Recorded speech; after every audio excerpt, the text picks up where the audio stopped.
I've approached the Bible myself by faith. I didn't need archaeology. I didn't need secondary or tertiary evidences, but I'm astounded that there is such great ignorance concerning this book, where people would like to make it a tapestry of great mythological stories all woven together. And somehow, if we are able to show, as I'm doing right now, and not just by this evidence, but there are so many pieces of evidence just at Jericho alone to corroborate the biblical telling of what happened through the vast majority of this book, you have to step back a little bit and take off the ignorance cap, I wanted to call it something else, and start looking at this book with a different set of eyes.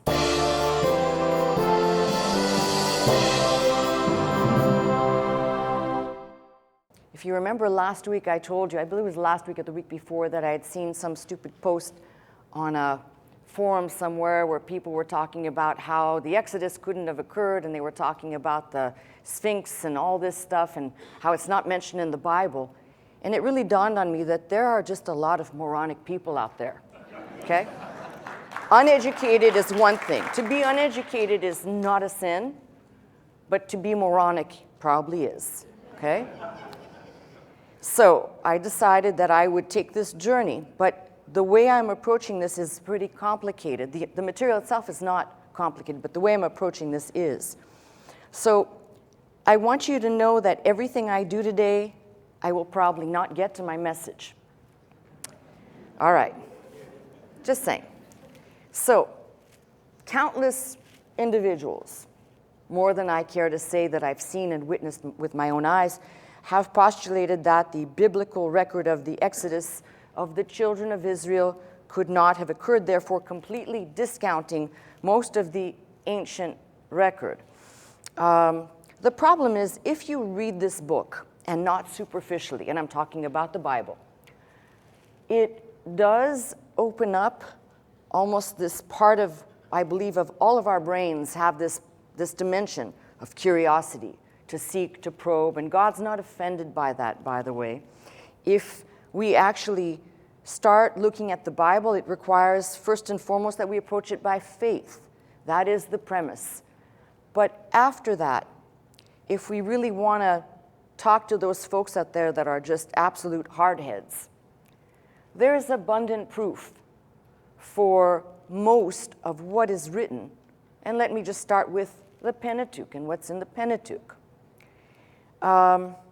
We know that God spoke to Abram and gave a promise of his descendants being as numerous as the stars in the sky and of the sand of the sea. Now, that did not happen in Abram's lifetime, number one. Number two, the confusion that most people have, which as I go through this, not today, but eventually, I'm going to establish terminology. There are way too many people that are confused about Israel, Hebrew, who are the Jews, lopping everything together when you hear talks about people saying, I support Israel, and they don't really know what they're saying. Specifically, this is important. All of what I'm doing today will be important in the studies to come. So pretty much if you miss this message, we'll hope that somebody puts a footnote somewhere if you are seeing the next in the series of this, to go back to the first place so you can get a foundation for where this all started. So we know that God spoke to Abram, gave him this promise. And if we know about that, we follow the Bible through to the passages that begin about the children of Israel being in Egypt's bondage. And there begins this conundrum. So in order for me to actually establish some proof and some verity about the Exodus and the children of Israel, I actually have to take a big leap forward. And then once I take that leap forward, I'll work my way backward. And in the process, those of you who are familiar with this teaching ministry for many, we'll say over 20, 30, 40 years plus, will know why this foundation is so crucial. Not just because I want to deliver something convoluted and confusing today. So this is what we're going to do. We're going to fast forward. Remember what I said, to establish the children of Israel, the bondage, and many other things. We're going to fast forward to what is the children of Israel entering into the promised land. If you remember, they wandered in the wilderness for 40 years, and Moses did not get to enter into that land. He got to look into the land, but he did not enter in. That task was appointed to Joshua. We find all of the chronicles of this that occur in the book bearing Joshua's name and the book of Judges. So when I say there are certain things that we can know for sure, we can know that a people entered a specific land, which the Bible tells us. God instructed those people basically to conquer all the inhabitants, gave instruction, but they didn't. So they lived among other nations, other races. And as we begin to see this story all unfold, basically, I don't want to go too much further into, we'll call it Joshua's issues, but we know something. We know that, people say, for example, did the Battle of Jericho, did the walls actually come tumbling down? Did this really happen? Could this have happened? It's impossible that people marched around the city and somehow these walls, at the blow of a trumpet, came tumbling down. And the people who'd like to be logical say, well, it had to be an earthquake, if it happened at all. Here is what I can tell you. Archaeological digs at Jericho are abundant proof. And when I say abundant proof, I mean anyone who actually looks at the evidence unearthed at Jericho, it's quite mind-boggling. If you recall, if you're familiar, if you're not, please make notes of this and go and read this in your own time. But if you recall, we know that there were 3 cities burned by fire in the book of Joshua. One, obviously, is Jericho, Ai, and Hazor. Joshua 6:24 chronicles Jericho, Joshua 8:28 Ai, and 11:11 is Hazor. These have all been dated. These 3 cities have been dated. And again, I'm not going to be exact on this because there's a sliding scale with a lot of details which I could not put into an hour here. But most of this is dated to approximately the 15th century BC. Now here's what's riveting about all of these events. When they started to dig this site, and there was a woman who was a great pioneer in her field, Kathleen Kenyon, who did an amazing work. But if you read her work, we know that she actually unearthed some very critical information for us. The problem is she basically placed it in the wrong date. 12 years after her death, research starts to come out because digs did not cease when she died. People kept digging. And what we have is called stratiographical evidence. That's the layers of the earth. And if you start with the first layer, and that's how archaeological digs are done, by layers, you get down to a certain level. And within the soil, when they dug at these 3 locations, they found, correlating to this time frame, ashes, burnt ashes, representing these cities, where it says that they were told to burn and destroy the cities. That indeed happened. Those levels of earth, by the way, they do not lie. So what's even more astounding is that there is actually, which predates this book of Joshua, there is a Neolithic settlement that actually dates back to 8000 BC in that very area which eventually will become Jericho. So there's a long history there. And why I'm doing this, you'll see, I've approached the Bible myself by faith. I didn't need archaeology. I didn't need secondary or tertiary evidences, but I'm astounded that there is such great ignorance concerning this book, where people would like to make it a tapestry of great mythological stories all woven together. And somehow, if we are able to show, as I'm doing right now, and not just by this evidence, but there are so many pieces of evidence just at Jericho alone, to corroborate the biblical telling of what happened through the vast majority of this book. You have to step back a little bit and take off the ignorance cap, I wanted to call it something else, and start looking at this book with a different set of eyes. So you've got that, the thing that Kathleen Kenyon did unearth was the walls at Jericho. And here's what's so important. Almost every wall of that city did indeed come tumbling down. They found complete evidence of this, except for one structure that remained intact, which fits the description exactly of the house of Rahab the prostitute. It's staggering. The evidence beyond that, you've got a man who did more work after Kenyon's death, before Kenyon, Garstang's work. He found pottery, Cypriot pottery. And again, this may not be of great interest, the terminology, but I really urge you on your own to go and look up some of these things and go to good sources. Don't go to Wikipedia, okay? Or there are some sites that would like to tell you, I don't know what evidence, but go to the sites where they are referencing these particular archaeologists and their work, and you can see the complete, it is so, it's quite large. As I said, there's no way that I'm just giving you bullet points. There was also another form of pottery found at the site. This pottery basically reveals, because it has painting on it, it has some artwork on it, that can be dated to a specific period. We're talking about the time of Joshua. Not only that, but there's something else that they found there.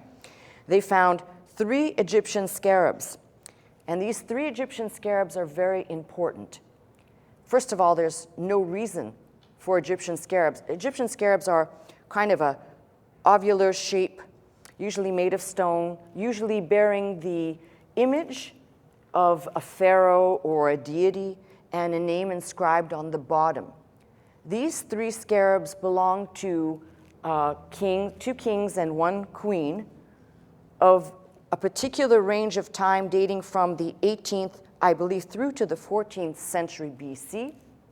And the question is, why on earth were they there? And they're found, by the way, in that layer of the soil. So there's all these different questions. There's even more evidence, which I'm just going to go through. I'm going to thumb through because it's really important to put these down, and I'll circle back in a minute. They found large amounts of grain. This is the staggering thing. If Jericho was sacked by this time, it would have been that the grain would have been seized, because grain was not only used for eating, it was used for trade. The fact that they found whole caches or stashes of grain corroborates what God said, which is everything in the city must remain there. Nothing is to be removed from the city, period. Now think about it, in that day and age, grain would be analogous to gold in our day. So there are a lot of different things here at work that I can say are vitally important. The other thing about the grain is we know that if you're reading the passage that refers to Rahab hiding the spies, it says clearly that she had flax on the rooftop, and there's a reason for that. It was during harvest time, and she was drying it. We know that this all occurred during a harvest period. All of this, by the way, you can see it in the earth. You can read it in the Bible, but you can see it in the earth. So let me go back a little bit to Rahab, because she's actually the key to a lot of other things. For those that don't know the story, she is called a woman of ill repute, and she hides these spies in her household. And she is told by these spies to hang a cord, a scarlet cord, out her window. Now, not clear maybe so much in our King James, but in the Hebrew it becomes clear.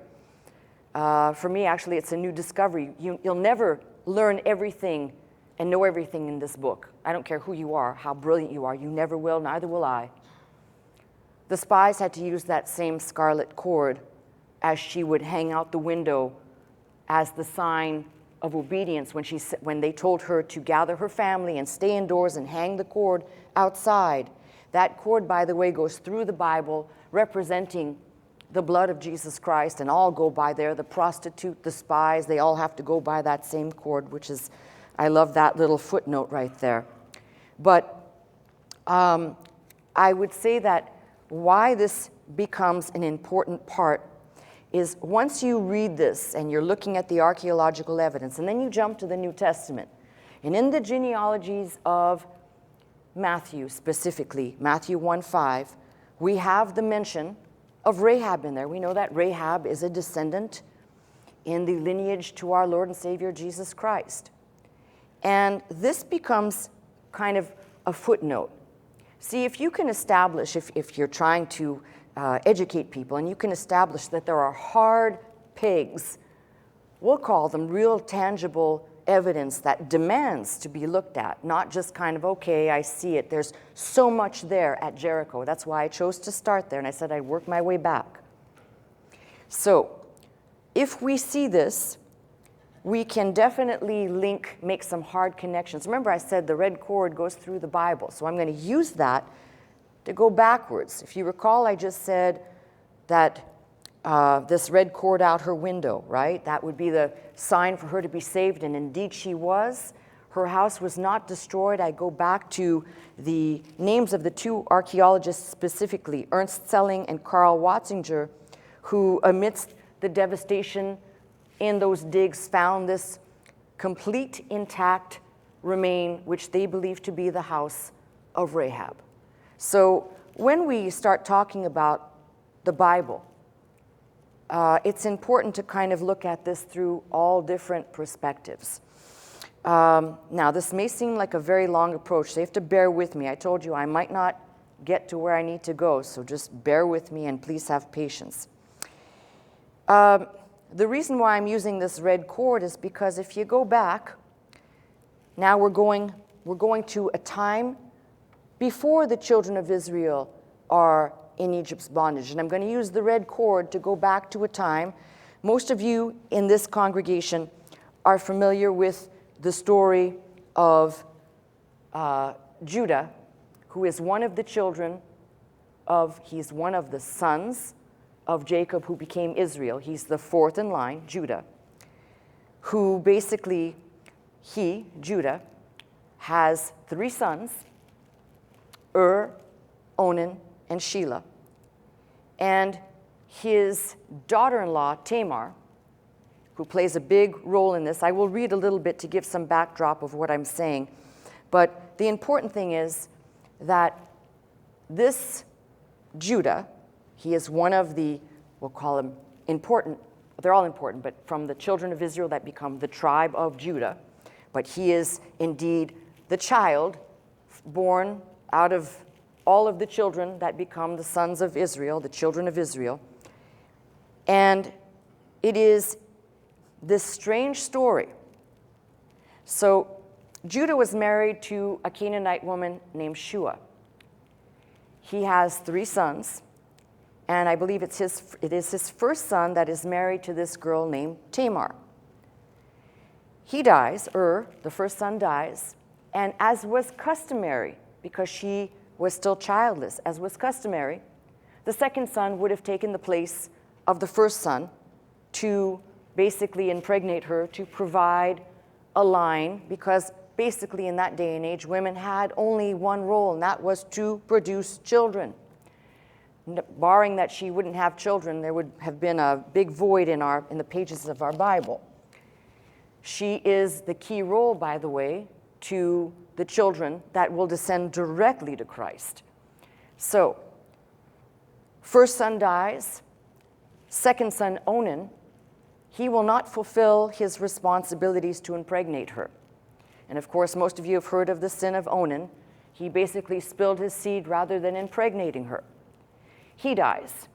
Both sons are killed. There's one son remaining, Shelah. He is too young yet to marry and take Tamar as his wife. So interestingly enough, as the details go, and most of you are familiar with the story, but for those who are not, Tamar, who is in mourning for her husband takes off her mourning, her garments of widowhood, if you will, disguises herself, covers her face. She knows that her father-in-law, Judah, is going to a city to shear sheep. She's sitting by the wayside, and I'll pick up to read for those who are not familiar with the story because it becomes very important to understand the intricacy of all of this. I'm reading from Genesis 38:15, and I'm picking up just where I kind of gave you the details. When Judah saw her, I'm going to read from the NIV for the benefit of our listening audience. Please follow along with whatever Bible you have open. When Judah saw her, referring to Tamar, he thought she was a prostitute, for she had covered her face. Not realizing that she was his daughter-in-law, he went over to her by the roadside and said, "Come now, let me sleep with you." "And what will you give me to sleep with you?" she asked. He says, "I'll send you a young goat from my flock," he said. "Will you give me something as a pledge until you send it?" she asked. He said, "What pledge should I give you?" She said, "Your seal and its cord and the staff in your hand." That's what she answered.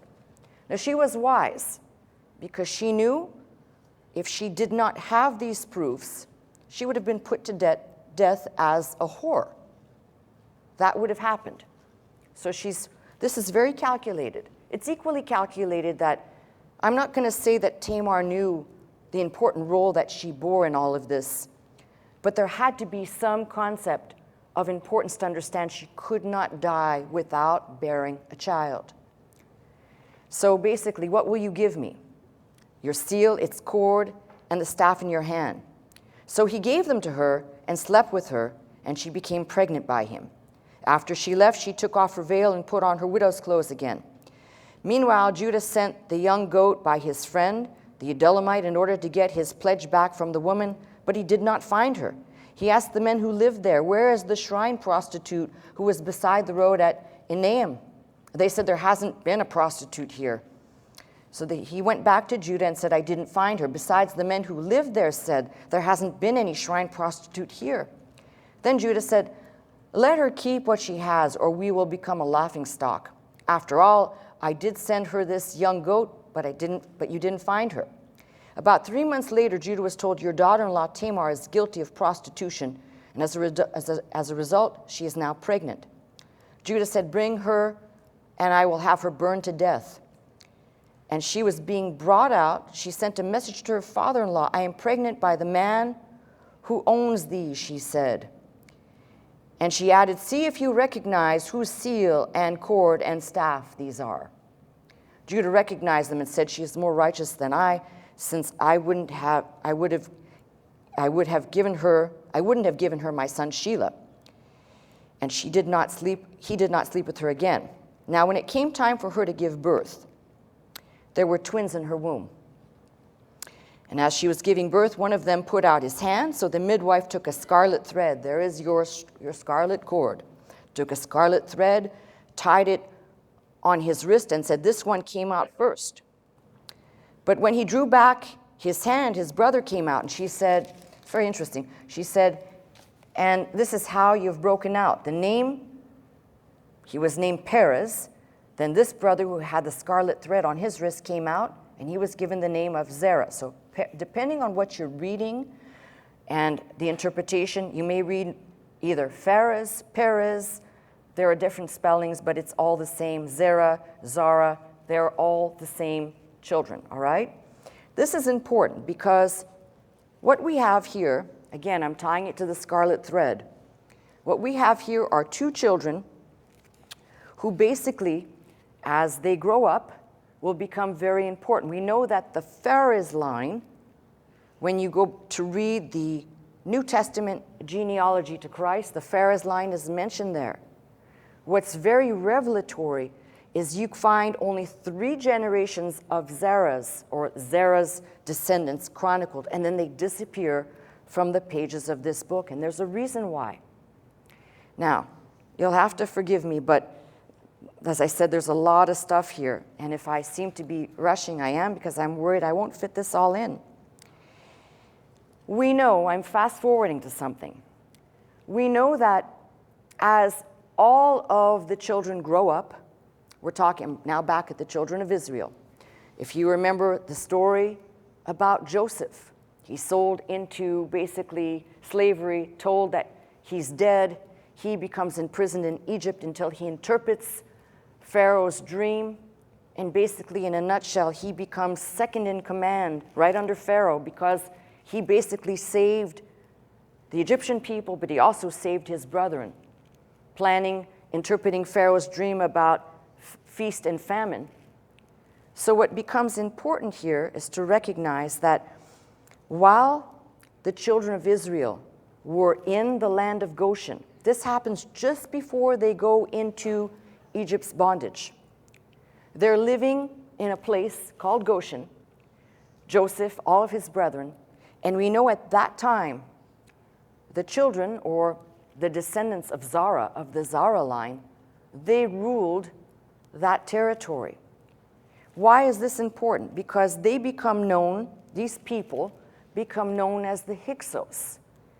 And let me just stop for a second and say there is good evidence to connect Zarah and Zarah's descendants with these Hyksos people. Now, a lot of people, when they're trying to figure out did this travel into bondage occur, this is why I'm painting the picture in the background.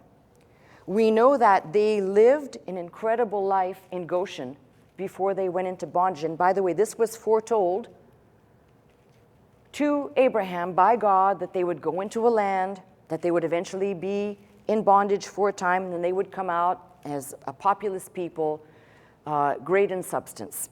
So when we begin to kind of investigate this, something interesting happens. You find the descendants of Zarah, or Zarah, depending on what you're reading, listed in 1 Chronicles 2 and verse 6. And it says, "And the sons of Zarah, Zimri and Ethan, Heman and Chalcol and Dara, 5 of them in all."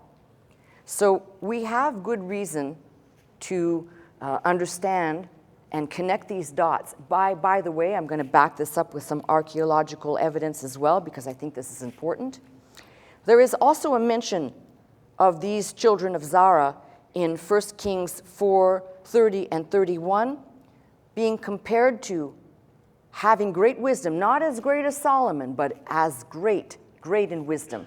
You got to be pretty great in wisdom to be put side by side with Solomon, all right? So that tells you these were really smart kids. Now, as I said, we know that the chronicle of the children of Israel going into bondage begins with what is said in Exodus 1:8. "Now there rose up a ruler in Egypt who knew not Joseph." That tells you a lot of things. That tells you that the time frame that they were living in Goshen had to be substantial. A lot of people think it was a small period of time.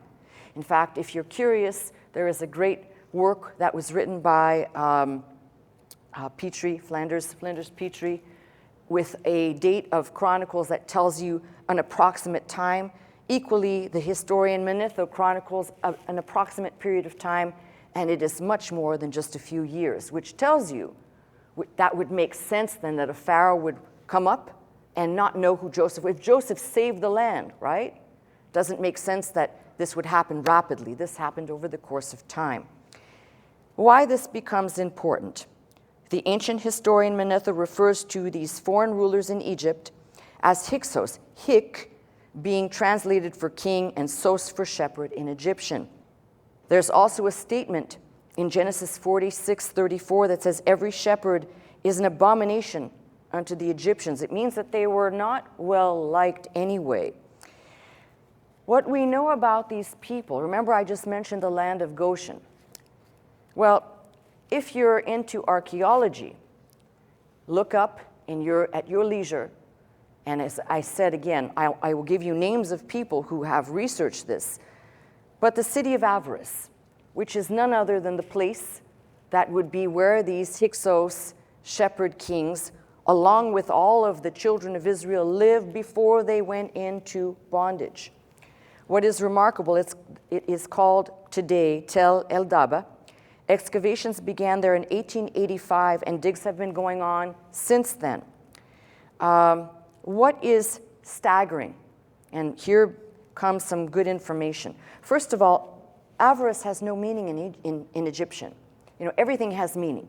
Avarice has no meaning in Egyptian. However, if these people were referred to as Hebrews, remember, people make this mistake of calling all the children of Israel Jews. That is a fallacy. Please stop it, okay? People who do that just drives me nuts. That's ignorance. They were not all Jews. In fact, that is my goal, is to try and establish there's a lot of things that will be cleared up from these messages. But Joseph is referred to as a Hebrew. For example, in Genesis 39:14, in the Hebrew Bible, he is called Haish, the man. And the term Hebrew being translated Iberi or Ivri, so Ish Ivri, Avarice, okay? And you can look all these things up. It's not like I'm making these up. In the late 1980s, Professor Bitek found the remains of a great statue at Avarice. And this is, again, this becomes some just mind-boggling information. This statue, and please remember what I'm going to say about his hairdo. The statue is a statue of a man. He has what is described as a mushroom hairdo. And please remember this, because it'll be key for something else I'm going to say later. His whole face and clothing are not Egyptian. He is clothed in a multicolored robe, and he has a throw stick over his right shoulder, symbolizing the right to rule. If you look at the statue, there is no way that this is Egyptian. This statue is none other, it is believed, and I believe it to be none other than Joseph. The palace at Avarice has all of these columns, 12 pillars, representing the children of Israel, with 12 tombs inside. Equally interesting, 2 of the 12 tombs contain bronze daggers, and I don't think this is an error if you remember that Simeon and Levi took revenge for their sister who was raped, and in the blessings towards the end of Genesis, it's described that they're basically violent, described as killers, if you will, or their methods. I don't think that that's an error that these 2 tombs possess daggers. You could say, well, that could be any ancient tomb. But the coincidences become too many. And that leads me to one other thing that is quite staggering that was found there, which is a cylinder. For those of you who've seen me sit on festival and show you a lot of antiquities that I collect, the cylinders are usually no bigger than this. They're about that round in circumference. And basically, the idea was that you would roll them out to imprint. Well, this particular cylinder, which has been deciphered by Rabbi Bar Ron, is fascinating because all of the symbolism on the cylinder correlates to the description of when Jacob is blessing his children. Jacob, Israel's blessing his children towards the close of the book of Genesis. And he describes, for example, the lion. He's describing certain animal characteristics or whatever. They are on that seal. Now, if you start looking at this, you have to come up to this conclusion that there are way too many coincidences of what has been found at Avarice and the digs and all the information. So now I've laid the foundation to kind of show what is there archaeologically speaking at Avarice. So it is not a stretch when you begin to read secular chronicles. Diodorus Siculus describes many exoduses that occurred before the main exodus of the Bible. He says that foreign rulers were driven from the land of Egypt. And we know we are very well able to identify that, I'm not going to say all those who left before the Exodus, but we can identify some of these that left as being the sons, the descendants from that Judah line of the descendants of Zarah. Remember, I opened this 1 Chronicles 2 and verse 6, the sons of Zarah, Zimri, Ethan, Heman, Chalcol, and Dara, or sometimes referred to as Darda. So you got to hang with me for this. we know that these people who left before the children of Israel went into bondage took off, and basically they end up founding territories, if you will. Darda or Dardanus founded Troy. We have good evidence of that. You're going to see that his brother Chalcol heads on to found several royal dynasties. The one with great import will be the Irish line of the kings of Ulster, which we can all back up archaeologically and then by many infallible proofs. Chalcol or Chalcol is also known as Cecrops, the first king of Athens. Now, indulge me for a second. If you read Greek history, most of it is nestled in mythology. So please don't go and look this up and think that you're going to find the history of the Greek people by reading their mythology. But what you will find, the Table of Nations, Genesis 10, Javan are the original stock of the Greek people. A flux of people will show up, and again, they will oust the ruler. They will basically, first king of Athens is this Chalcol, Cecrops, none other than who is mentioned here, Chalcol. And he is said to have instituted laws of property, marriage, a new form of worship, and the abolition of human sacrifices. Equally fascinating. Remember, these are children from the line of Judah. Equally fascinating. If you can do the research yourself, it's there in plain sight. Two places, if you look on the map in Greece, in the Greek Isles, look up Mount Ida, I-D-A. There are two locations. And those two locations actually in antiquity were called Mount Judea, Mount Judah. So it becomes very important. We begin to see these incredible pieces of information. Now, I stop here to ask you a question. Have you ever stopped to ask, who are the nations? Who are these people? Where did they come from? And do we really have history accurately told to us? Because remember, there's a lot of people who just like to take this book and throw it in the garbage, discount it whole cloth. It's just a bunch of mythological fabrications.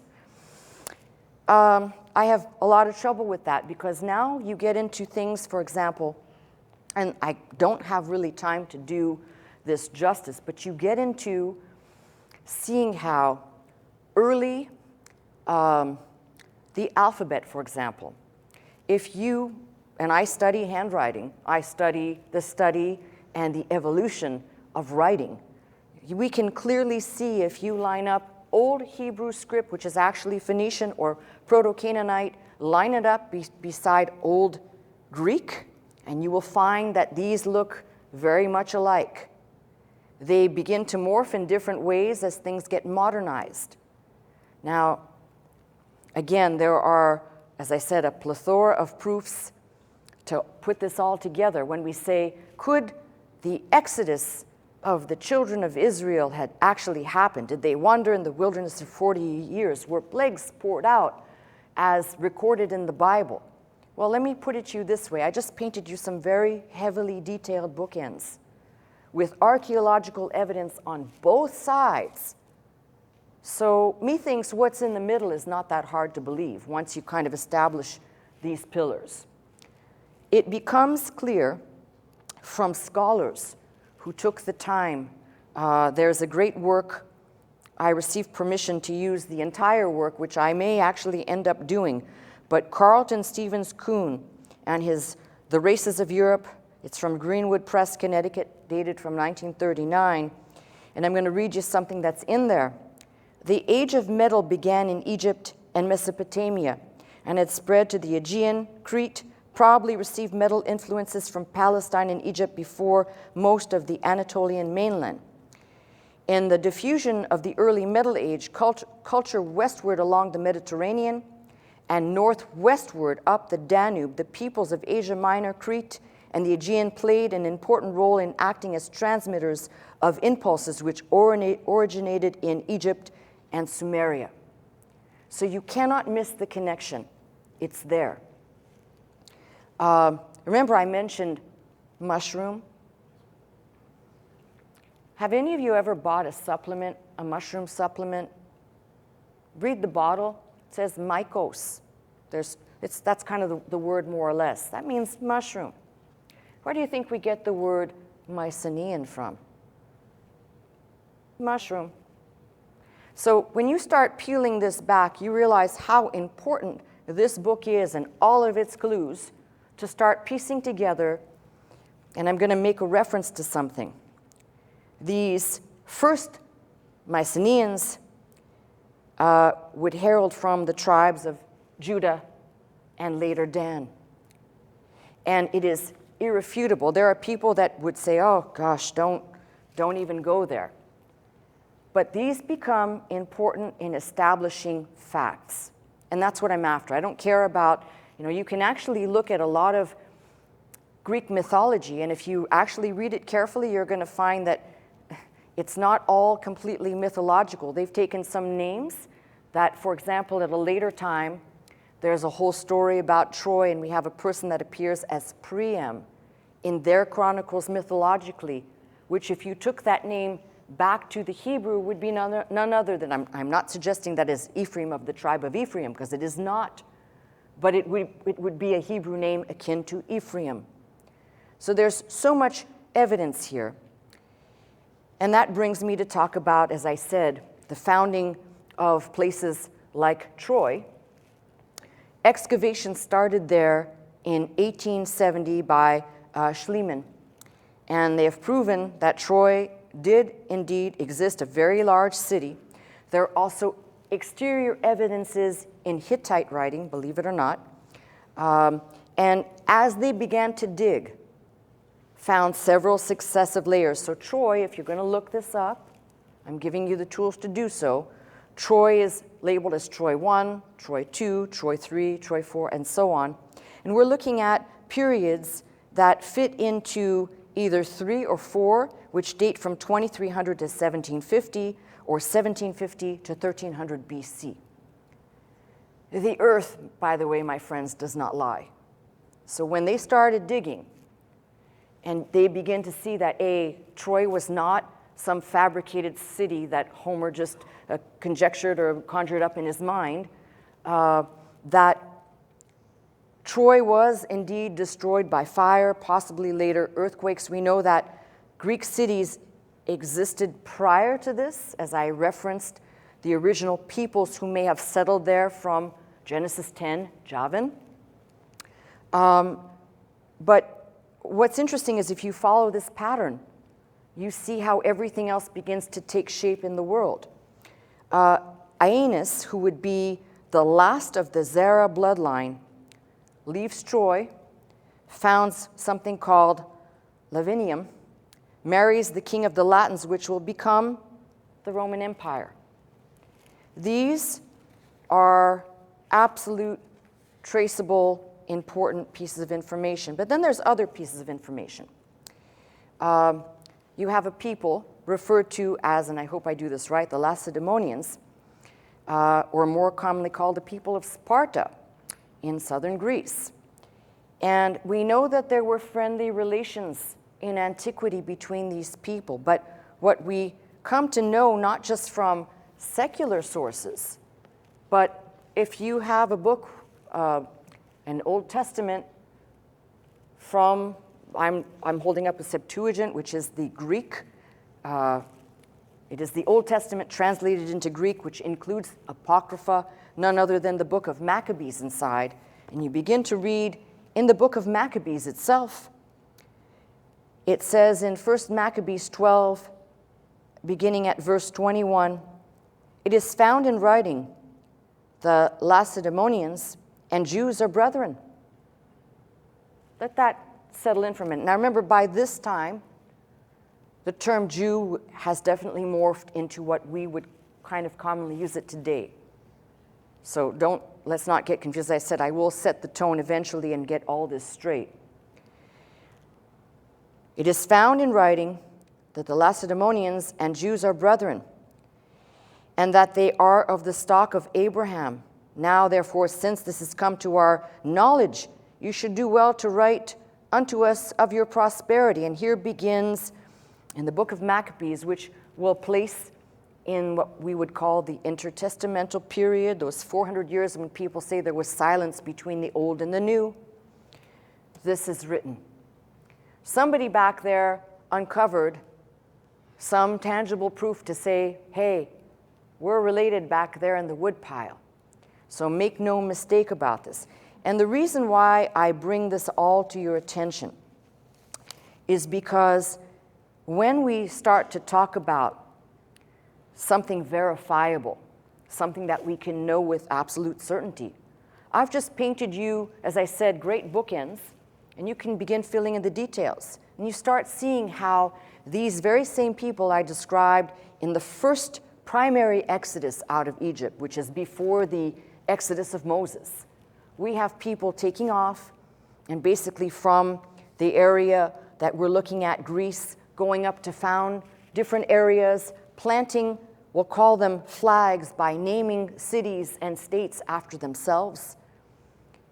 And we begin to see a footprint, a tapestry that later on will become the subject of the lost tribes of Israel. And my goal here is to set a few records intact here, put the core of this down to say that you cannot approach this book by looking for proof. You must approach it by faith first.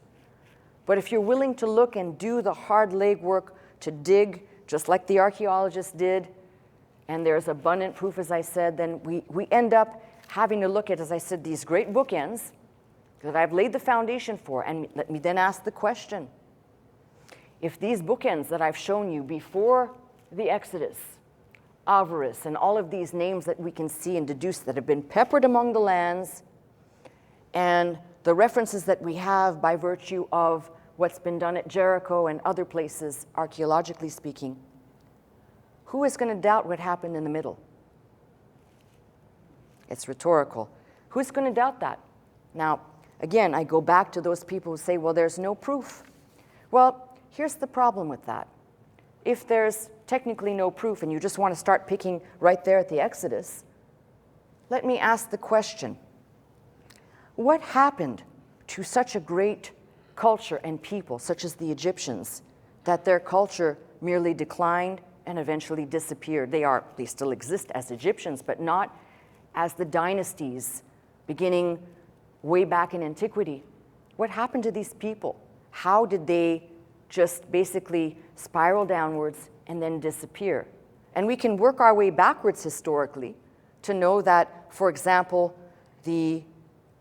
with the coming of Alexander the Great, that's much later in time, and later his generals that ruled over the declining Egypt.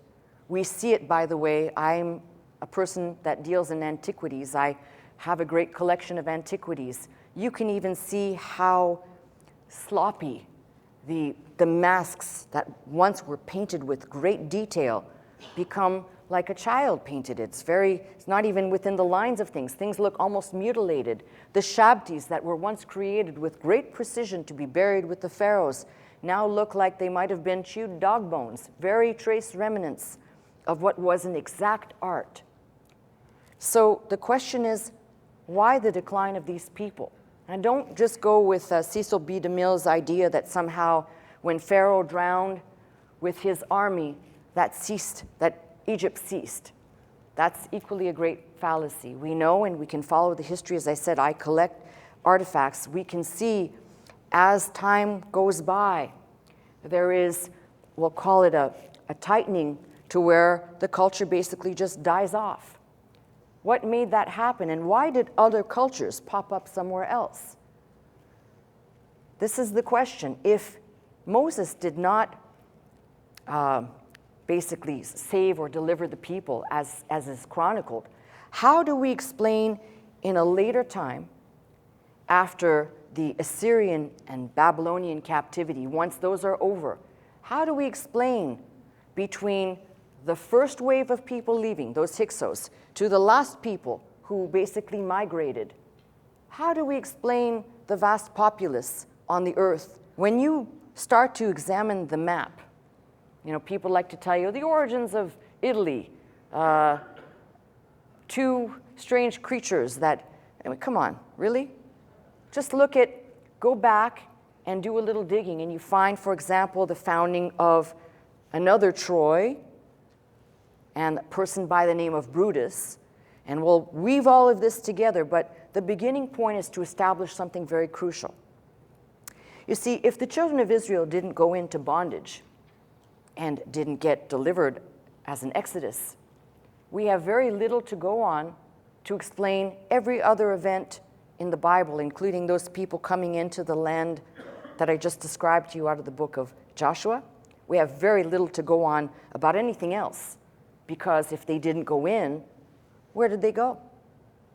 You have to ask these questions, and if you're not willing to ask the questions and do the work, you probably should abandon even talking about the subject. But if you're going to go down this pathway, you can see something very, very clear. We'll look at, in the coming messages, not just the very obvious things like we know. Most of you who have heard teaching on the lost tribes know that Dan and the tribe of Dan, they too had an interesting, there are other exoduses amongst them. I don't know, and I cannot say for sure. I don't think anyone can say for certain, but I do believe that they had to be part, possibly, of that first exodus from the Hyksos. We know definitively from the book of Judges, while they're being attacked under Deborah's leadership. The lament is, Dan is in his ships while they were basically poised to go somewhere. And if you read elsewhere, which I hope to show you in coming messages, you'll see that the population of the tribe of Dan is now shrunk for some reason. And then ultimately this all ties into, if you can believe it, it's all tied together. The question is, why is Dan not mentioned in the book of Revelation? Yet Dan is mentioned in the book of Ezekiel, speaking of a future time. And this all becomes part of a great puzzle of putting this back together and basically reconstructing the vast tapestry which God laid out so perfectly.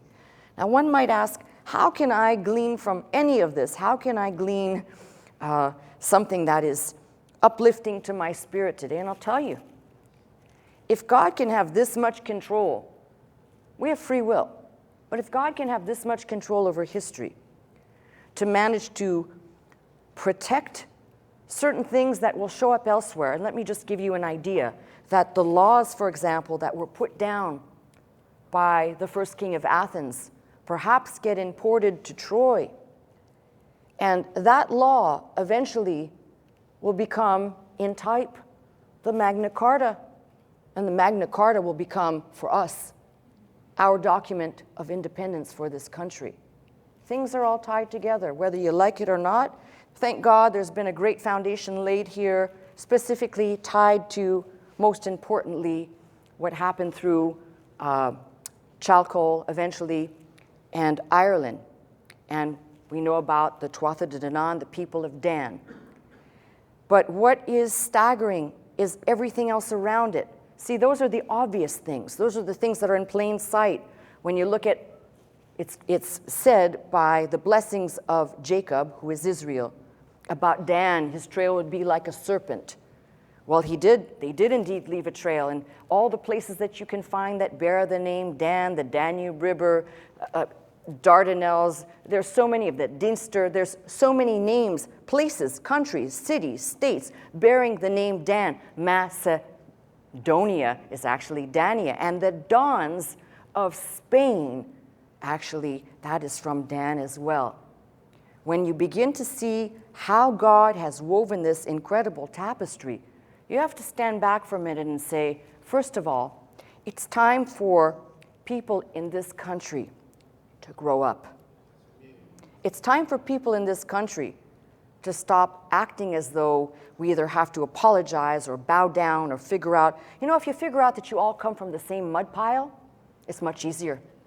If you figure out that you slice open somebody's arm and the same red blood comes out of mine that comes out of someone who's got yellow, brown, or orange skin, you figure out real quickly that it is we who are the problem here. And looking at all this evidence, by the way, is not going to bring peace on earth, but it's going to solve a lot of, I think, questions that people have. Who are these people? Where did they come? Have you ever wondered this? Why certain people, for example, you look at certain people and their facial characteristics of certain people, we'll say people of Asiatic descent look a certain way, or people of a certain descent, they look a certain way. And why are these features like that? Have you ever stopped to ask those questions? It's quite perplexing. Now, the obvious and easiest thing is to say, well, they lived in a place where climate, they needed to have better cover over their eyes, or they needed this or that. But really, is that your only solution? Or can you come up with something better?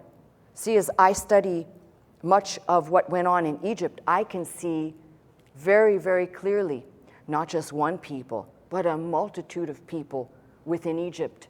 And if you start looking, just peeling back just that one area that we can greatly study, even statues, carvings, artwork begins to morph. Some of it looks a little bit more Asiatic. Some of it looks a little darker skinned. Some of it looks very white and Caucasian. How is this possible? How did it happen? So it's my goal within the coming messages, God willing, to kind of bring all this to the forefront.